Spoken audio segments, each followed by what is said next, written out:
I went out to Staples and had about 15 of these things made up. So nobody could claim that they didn't understand what I was saying because I was talking too fast, or some of them were unable to attend, and this way they'd be a record. And was able to testify. And just last week, they submitted their final report to the governor. And let me pull out a couple of key comments on there. They have draft legislation in there. It's about 40 pages long. And it will revise the organization of Greta. It will establish a Transit Governance Council, which has a very similar composition to the Regional Transit Roundtable. It will establish 159 special districts. Where does that number sound familiar? It's a number of counties in Georgia. Then it enumerates some of their authorities. Number 10, borrow money. Number 11, issue guaranteed revenue bonds. Now the revenue is going to come in over a period of 10 years, and if it's voted for, and to get things going immediately, often bonds will be issued and paid back with the revenue. The guaranteed piece means that if the economy falters, you don't get all the revenue you expected, somebody's got to pay it.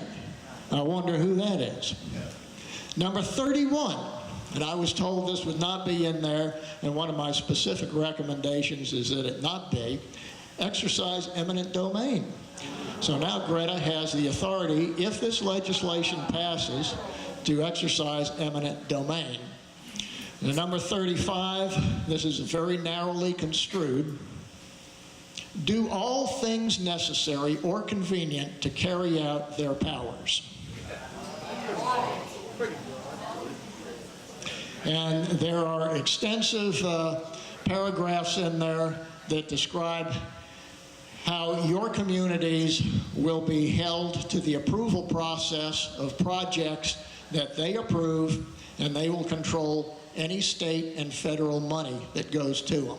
So be on the lookout for that. It's going to go into the legislature. Your legislator will have an opportunity to comment on it. They need to understand what's in there and what your position is on it. I don't think it's been dropped yet. All right, I call this one A Tale of Two Cities, and we're starting to wind down here. But I'm showing the footprint of two metropolitan areas. On the right is Barcelona, Spain, much smaller. And on the left is the 10 counties of the metropolitan Atlanta special district. And the black in there is the built-up area. And why do I pick those? Well, I got this from a study done by a guy that worked at the World Bank in urban development for 20 years. And he happened to come down to Atlanta and do one of his analyses here, and I found it fascinating. Both of them had about the same population. They both had about the same number of rail transit miles. But you look down in Barcelona, and 30% of their trips were made by transit, whereas only 5% of ours during rush hour are. Also, if you go to Barcelona, you find that 60% of the population is within 600 meters of a train stop. So it's much more convenient, and of course they take it more. That's where the similarity ends. So the question becomes, and you're seeing this from the chamber, you're seeing this from ARC, you're seeing this from some of those people that are proponents for it, is why don't we become more like Barcelona? We simply put in some more train stations, we put in a few more miles, it'll be more accessible, and we take cars off the road. That's the argument. On its surface, seems to make sense.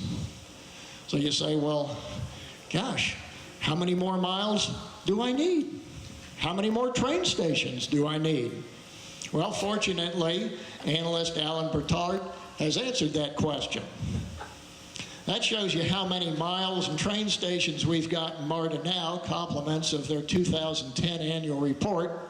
We've got 48 miles, and you'd need over 2,000. We've got 38 stations. You'd need 2,800. Is there any county commission or state legislator that would think that is even in the realm of the practical? Not at all. Well, if you can't put more transit in there, what's the other solution? Push the people we've got closer to the existing transit. You do that through rezoning, right? Now, what you'd have to do is condemn 57% of the built-up area way back in 1990 and keep it that way all the way through the population estimate of 2040 that's put out by ARC. Problem solved.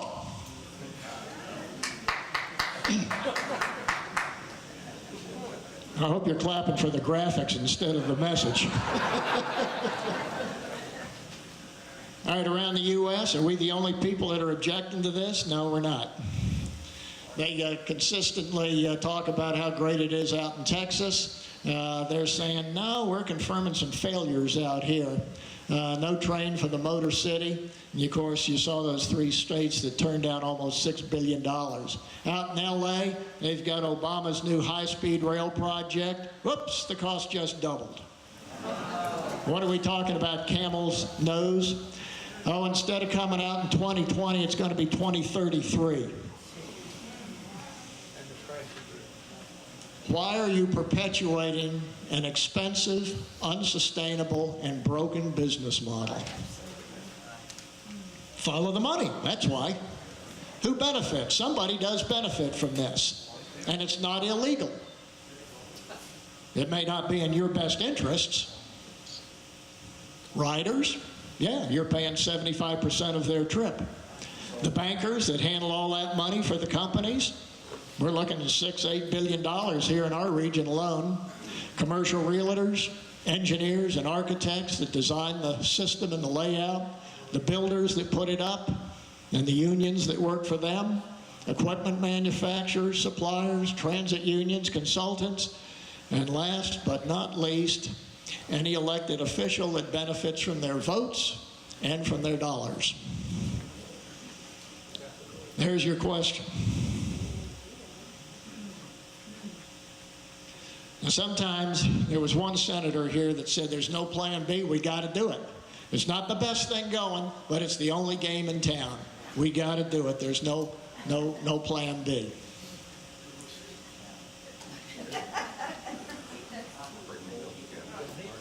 What happened to my clicker there? All right. There's the first part of plan. Yeah, no plan B. Don't make an unaffordable, too big to fail system even bigger. That's the first thing you do. And then here's the second thing you do.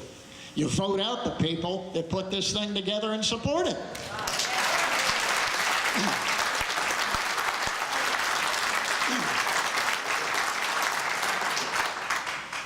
Longtime Mayor Steele loses to political newcomers. That political newcomer in the audience, Greg? There he is.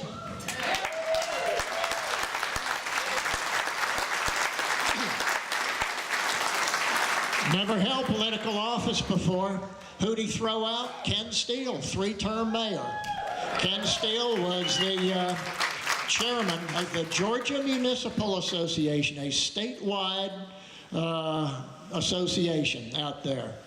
He is now out of government. And Steve Brown, McCarty, and Todd victorious. They were stunned.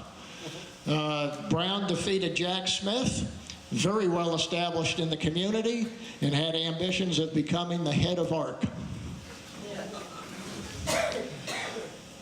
So there's the next question. When are you up for re-election?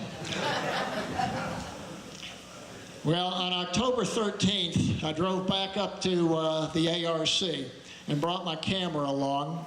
And the chair of the Regional Transportation Roundtable was ready to vote on the project list with that $3.2 billion of transit.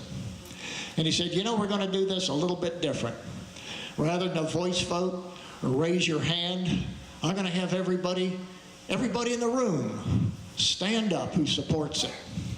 And there is our chairman of the county commission, Herb Frady. Herb Frady is going to see that picture again this year.